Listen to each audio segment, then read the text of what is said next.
लेकिन अभी भी आप देखिए सुबह सवेरे वोटिंग शुरू हो उससे पहले वोटिंग शुरू हो गई है, उसी से पहले यहां पर लाइन लग गई थी। देखिए सुबह सुबह कितनी भीड़ दिखाई दे रही है। और ये पोलिंग बूथ वो बूथ है जहां पर शुभेंदु अधिकारी आएंगे, वो वहां पर वोट कास्ट करेंगे।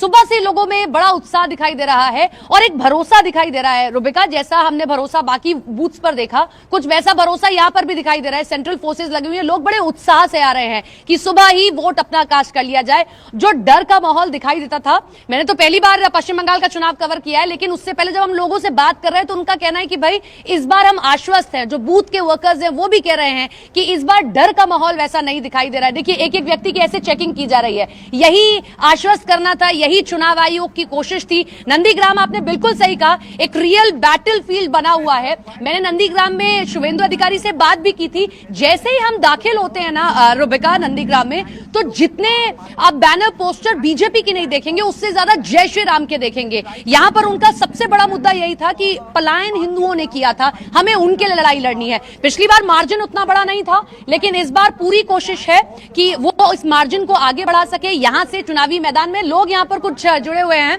आप लोग वोट कास्ट करने के लिए यहां पर वेट कर रहे हैं? हाँ? लाइन थोड़ी सी कम हो तो हम चले जाएं। क्या मुद्दे क्या हैं आप लोगों के? किन मुद्दों पर वोट करने वाले हैं कि ये मिल जाए? जय श्री राम। जय श्री राम। सबकी विकास है, सबकी विकास, सबके विकास। आपका? सबका विकास चाहिए। सबका विकास। जय श्री राम। जय श्री राम। जय श्री राम। देखिए यही एक संकेत है रुबिका, क्लियर नहीं बोला है, लेकिन जय श्री राम से आप बहुत सारी चीजें समझ सकती हैं। क्योंकि जिस तरीके से लोग यहाँ पर रहते हैं, उनका कहना है कि हमने नंदीग्राम में रक्त रंजित होती हुई धरती भी देखी है। कोई भी चुनाव ऐसा ही नहीं रहा है जब यहाँ पर हमने किसी तरीके की झड़प ना देखी हो। लेकिन इस बार हमारे मन में जो डर था उसे हटाया गया। जो केंद्रीय बल है वो यहाँ पर आया, हमसे लगातार बातचीत कर रहा है। वो ये कह रहा है, अच्छा एक चीज बताइए दादा, हर बार हमने देखा झड़प हो जाती थी, कुछ ना कुछ इधर से उधर होता दिखता था, कई बार नंदीग्राम में हुआ, इस बार तो डर नहीं है ना? कोई डर नहीं है। आप लोग सब घर से बाहर निकल रहे हैं वोट का? आराम से आदमी लोग दे रहा है वोट। हाँ। ठीक है, कोई दिक्कत नहीं है। हर बार डर रहता था थोड़ा बहुत, इस बार कोई डर नहीं है। कुछ डर नहीं है। आपके पास में केंद्रीय बल आए, उन्होंने कहा कि भाई आप लोग आराम से वोट कास्ट करिए, हम लोग खड़े हुए हैं आप लोगों के लिए, ये कोशिश है। ये देखिए ये और कुछ वोटर्स आ रहे हैं, कितना उत्साह है, बड़ा अच्छा लगता है रुबिका एक पत्रकार होने के नाते जब वोटर्स इतनी बड़ी संख्या में आते हैं। आप वोट करने जा रही हैं, खुशी है बड़ी है आपके चेहरे पर। आप फर्स्ट टाइम वोटर हैं क्या? अच्छा इधर इधर इधर इधर फर्स्ट टाइम वोटर बड़े इंपॉर्टेंट है। अरे एक बार बात नहीं करनी है, शाय फील कर रहे हैं, फर्स्ट टाइम वोटर है। देखिए ये दो लोग, और इसी तरीके से ई रिक्शा लगाया गया है। ये देखिए, ये रंजन दिखा दे जरा, क्योंकि यहाँ पर आना पॉसिबल नहीं है, आप पैदल नहीं आ पाएंगे, दूर है, आप सिर्फ ई रिक्शा से आ सकते हैं। तो इस तरीके से लोग आ रहे हैं और वोट कास्ट करने आ रहे हैं। बहुत अच्छा माहौल है, एक लोकतंत्र, अच्छे लोकतंत्र के लिए, अच्छी वोटिंग के लिए जो होना चाहिए वो दिखाई दे रहा है। नंदीग्राम के उस बैटलफील्ड, ये मतलब ये विधानसभा सीट जब से बनी है ना, 15 बार यहाँ पर विधानसभा चुनाव हो चुके हैं और हर बार मतलब ऐसा दिलचस्प खेला देखने को मिलता है। यतेंद्र और अरुण भी इस बात को अच्छे से जानते हैं। आज जब पवित्र कर वहां पर मौजूद हैं, ये पवित्र कर कौन थे? शुभेंदु अधिकारी के पास साई की तरह घूमा करते थे, मतलब उनका दाया हाथ मानते थे लोग। शुभेंदु अधिकारी और पवित्र कर कहते थे दो जिस्म एक जान है, लेकिन आज वही पवित्र कर उनके खिलाफ चुनावी मैदान में बिगुल फूंक रहे हैं। शुभेंदु अधिकारी कौन? ममता बनर्जी का स्ट्रॉन्ग सिपाही एक जमाने में हुआ करता था, और उन्होंने 2021 में ममता दीदी को हराया इस सीट से।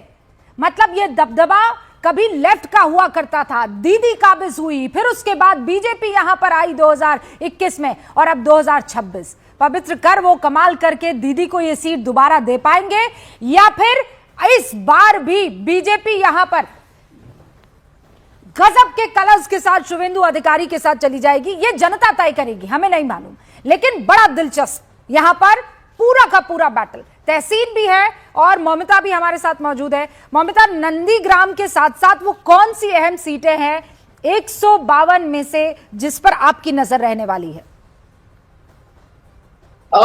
मैं मुर्शिदाबाद में जाना चाहूंगी क्योंकि वो बॉर्डर एरिया में है, तो मुर्शिदाबाद बहुत इंपॉर्टेंट है। और रुबिका जी, क्या हुआ था कि 2025 के नवंबर में बंगाल में 7.7 करोड़ नए वोटर के नाम रजिस्टर हुई थी, और 2026 की मार्च में SIR के बाद वो घटते हुए 6.8 करोड़ वोटर में आ चुके हैं। हाँ। तो अब क्या है कि मतलब नंदीग्राम के साथ साथ बहुत और भी जगह इंपॉर्टेंट है जहां पे हमको जाकर देखना चाहिए, जैसे मैंने बोला मुर्शिदाबाद। और क्या है कि कुछ जगह ऐसा है जब क्या बोलता है लाइक हावड़ा, 24 परगना, फिर कोलकाता, इसमें क्या हुआ था कि 2.37 करोड़ वोटर्स टोटल थे एंड आफ्टर SIR उसमें 38 लाख नाम बाद हो गया था एंड उसमें अभी 2 करोड़ वोटर आ चुके हैं। तो ये जो पॉकेट है ये TMC के लिए बहुत ज्यादा इंपॉर्टेंट है, क्योंकि पिछली बार 2021 में वहां पे 54 ऐसे सीट्स थे जहां से 39 सीट्स में TMC को मिली थी एंड वही 39 सीट्स, वही out of that 74 there were 59 seats जहां से 39 TMC के लिए कोर पॉकेट थी। तो उस टाइम पे भाजपा को वहां पे सिर्फ 8 सीटें मिली थी। तो वही जो पॉकेट्स है, कोर पॉकेट है TMC के लिए, पर भाजपा अभी वही पॉकेट्स को बहुत बुरी तरीके से टारगेट कर रहे हैं जीतने के लिए। ऑलराइट मौमिता, आपने कुछ 2-3 सीटें यहाँ पर बताई है। तहसीन, इस बार देखिए नजर तो ये सीटों पर तो रहने ही वाली है, लेकिन कुछ तो ऐतिहासिक फैसले चुनाव आयोग की तरफ से लिए गए हैं ताकि इस बार चुनाव ऐसे निकले और चुनाव के बाद भी स्थिति ऐसी रहे कि कोई कहने ना पाए कि यहाँ लोकतंत्र की हत्या हुई है। जी, जैसे रूबिका जी, गुड मॉर्निंग। आपके साथ ज्वाइन करने में सुबह सुबह अच्छा लग रहा है। आई न्यू ये सुबह सुबह आएगा। नहीं, मैं तो बहुत खुश हूँ, जिम छोड़कर आपके साथ हूँ तो बहुत खुश हूँ। बट देखिए, पहली बार इलेक्शन कमीशन का ऐसा रोल हुआ है कि 91 लाख नाम उन्होंने डिलीट किया है और 60 लाख नाम उन्होंने एडजुडिकेशन में डाला है, जिसमें से फिर 27 लाख नाम उन्होंने डिलीट किया है। इसके बाद जो ट्रायल हुए, जो एडजुडिकेशन में आए, सिर्फ 138 नाम्स के ट्रायल हुए और 136 को रीइंस्टेट किया गया। तो ये जो लोग हैं, अगर इस प्रतिशत लोगों को बाहर निकाला गया जो वापस आ जाते हैं लिस्ट में, तो कहीं ना कहीं इलेक्शन कमीशन ने मेरे हिसाब से पूरी तरह से एक बायस रोल किया है। जो इलेक्शन कमीशन की भूमिका है उस पर प्रश्न उठाना चाहिए, चाहे भाजपा जीते चाहे TMC जीते। क्या भारत में इस तरह से इलेक्शंस कंडक्ट किया जाए? वेस्ट बंगाल नंबर 1 है पॉलिटिकल वायलेंस में, no doubt about it. Number 2 पे उत्तर प्रदेश, नंबर 3 पे त्रिपुरा है, नंबर 4 पे आसाम है। क्या इस तरह की अपनी सुरक्षा की व्यवस्था देखिए उन राज्यों के अंदर? तो ये कहां से हो रहा है? जहां पर आप रहते हो उसके आर यू अपसेट की सुरक्षा की व्यवस्था है? मतलब ये तो खुश होना चाहिए। आई एम नॉट अपसेट, नहीं मैं बिल्कुल अपसेट नहीं हूं, लेकिन मैं कह रहा हूं कि इस तरह की जो दूसरे, तीसरे, चौथे नंबर के राज्य, वहां पे इस तरह की सुरक्षा की व्यवस्था क्यों नहीं की गई? वहां पे इस तरह के रूल्स क्यों नहीं निकाले गए कि आप 2 व्हीलर पे नहीं जा सकते और अगर आप कपल हो तो आपको मैरिज सर्टिफिकेट लेकर जाना पड़ेगा? इलेक्शन कमीशन की भूमिका नहीं। कल इलेक्शन कमीशन TMC के नेताओं को जेल में डालना चाहिए। इलेक्शन तो भूमिका किसकी होगी? वो तो चुनाव आयोग की होगी ना। पर वो भूमिका आप तो हर चीज को बहुत डिटेल में पढ़ लिख कर आते हैं। क्या आप ये नहीं जानते हैं कि पश्चिम बंगाल में जब जब चुनाव हुए हैं, मतलब अब तक अगर चुनाव आयोग ने बहुत स्ट्रांग कड़ा फैसला लेकर ये 2500 कंपनियां नहीं पहुंचाई होती, मैं बता रही हूं गारंटी के साथ, 7:30 भी अभी नहीं बचे, 2 मिनट बाकी है तहसील, मैं 2 ब्रेकिंग पढ़ चुकी होती। हिंसा की खबर। ये मौमिता से पूछ लीजिए और आप भी ये बात जानते हैं।